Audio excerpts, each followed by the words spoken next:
Bien, una manera de saber qué componente es el que está en cortocircuito es desconectarlo. En este caso hemos desconectado la resistencia y vamos a volver a conectar el termo a la red eléctrica, y si el diferencial no salta, pues el culpable será ese componente.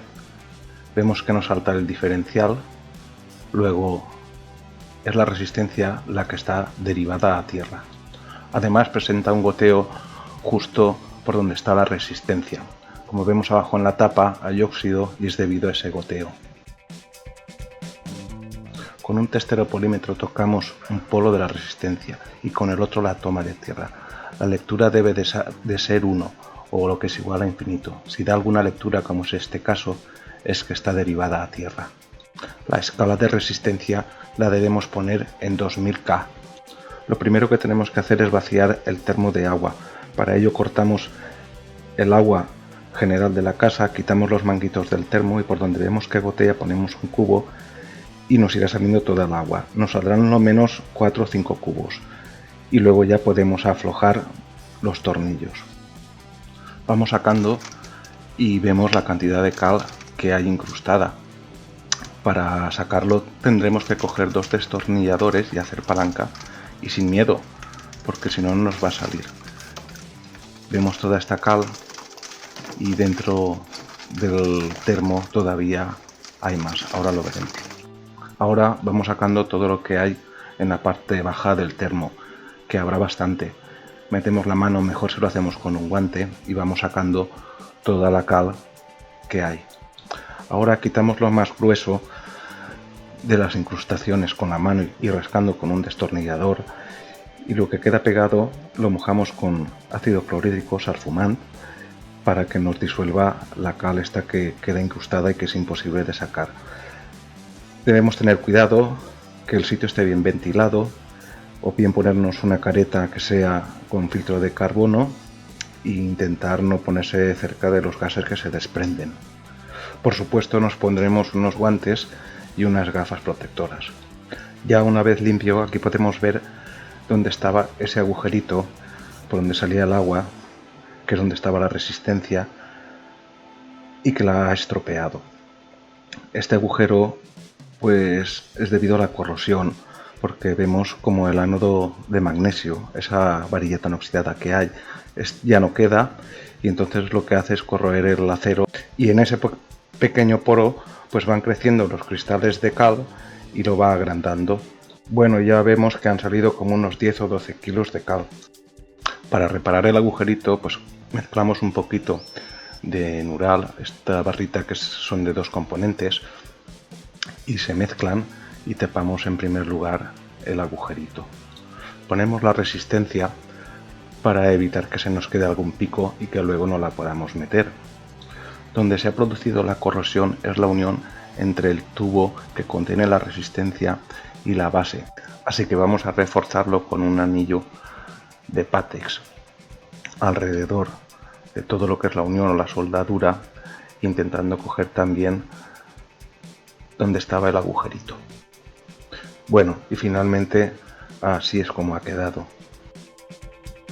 El ánodo de sacrificio puede ser de magnesio o de aluminio. Normalmente es de magnesio y hay que cambiarlo cada 3 o 4 años, cosa que creo nadie hacemos.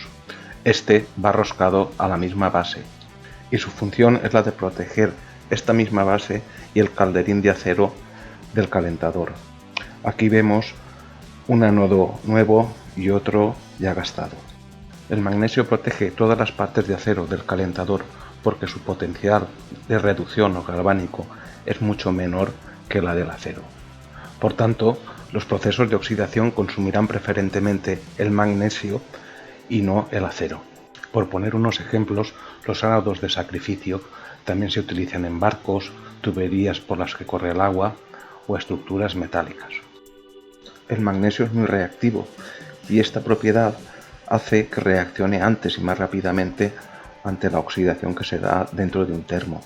Rascando con el cuchillo sobre el ánodo he sacado un polvo o virutas de magnesio y vamos a ver qué ocurre cuando le acercamos un mechero. Pues vemos que va a pegar un fogonazo. Esto lo utilizan con las técnicas de supervivencia y demás para encender un fuego, aplicándole una chispa muy energética como la de un pedernal. Bien, una vez cambiado el ánodo de magnesio, ponemos la base y aprovechamos para cambiar la junta de goma que hay sobre esta, y vamos apretando las tuercas como si apretáramos pues la rueda de un coche. Primero un tornillo, después al contrario, y así sucesivamente, y lo vamos haciendo varias veces hasta que quede bastante apretado para que no nos pierda agua. Una vez lo tengamos bien apretado, conectamos los manguitos de agua, tanto el de agua fría como el de agua caliente, y procederemos a llenar el termo antes de poner toda la instalación eléctrica. Para llenarlo abrimos el paso general del agua de la casa y cualquier grifo lo abrimos en la posición en la que tira agua caliente. Vemos que va sacando todo el aire que hay en el termo y va sacando un poco de agua sucia. Es normal porque está sacando pues algo de porquería, cal y demás dióxido que aún quedaba dentro del termo. Cuando ya no salga aire y el agua salga completamente limpia, el termo estará lleno y sin aire. Ahora comprobamos la estanqueidad, que no hayan fugas y goteos. Vemos que ya no gotea por ningún sitio, vamos tocando, y por donde estaba la resistencia, que es donde nos perdía agua, pues no hay ningún goteo. Ya lo veríamos, porque ahora no hay cal. Esperamos un par de horas para asegurarnos y montamos el sistema eléctrico. Tanto el montaje como el desmontaje es muy fácil. Este tornillo lo quitamos una vez quitada la tapa y sale todo de una. Volvemos a montarlo y ponemos la resistencia nueva por su tubo contenedor y conectamos los jacks. Es muy importante volver a conectar el cable de toma tierra a la base del termo. Ahora comprobamos, enchufamos a la red eléctrica y vemos que nos salta el diferencial y que ya está calentando. Ya por último ponemos la tapa y regulamos el termostato, que es el que dirá a qué temperatura se ha de calentar el agua. Pero ¿a qué temperatura la debemos poner? Bien, todo lo que hemos visto que ha salido del termo lo llamamos comúnmente cal, pero se trata de carbonato cálcico y carbonato magnésico sobre todo. Es la llamada dureza temporal del agua. Se llama así porque esta se puede eliminar calentando el agua, bien hirviéndola o aumentando simplemente su temperatura. Esto lo podemos observar muy bien, pues cuando hacemos un huevo duro, que lo tenemos un buen rato hirviendo junto con el agua, y cuando tiramos el agua pues vemos que hay un residuo blanquecino pegado a las paredes del cazo. Este residuo son los carbonatos de calcio y magnesio, los cuales al aumentar la temperatura del agua pierden solubilidad, justo lo contrario de lo que pasa con la mayoría de las sales, que al aumentar la temperatura aumenta también su solubilidad. Es por esta característica que hemos dicho de los carbonatos de calcio y magnesio la que hace que se den fenómenos calcáreos tipo estalactitas y estalagmitas en zonas con climas cálidos, no dándose tanto en climas polares. Viendo la gráfica vemos que la caída de la solubilidad con respecto a la temperatura no es una recta, sino que es curva, y vemos perfectamente que la caída de la solubilidad entre los 0 y 10 grados es muy acusada, mientras que es más suave la caída de la solubilidad entre los 30 y 50 grados. Volviendo al termo, si ajustamos la temperatura de este a 30 grados, no nos resultará agradable ducharnos. Si la temperatura es ya de 37 o más, sí que nos resultará agradable, y si es de 40 a 50 ya la tendremos que mezclar con agua fría.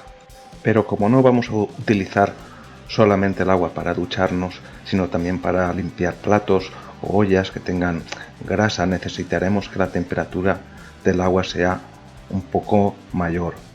Y como vemos que la solubilidad no ha decaído mucho entre los 40 y 50 grados, pues casi mejor que poner la temperatura del termo a 50 grados.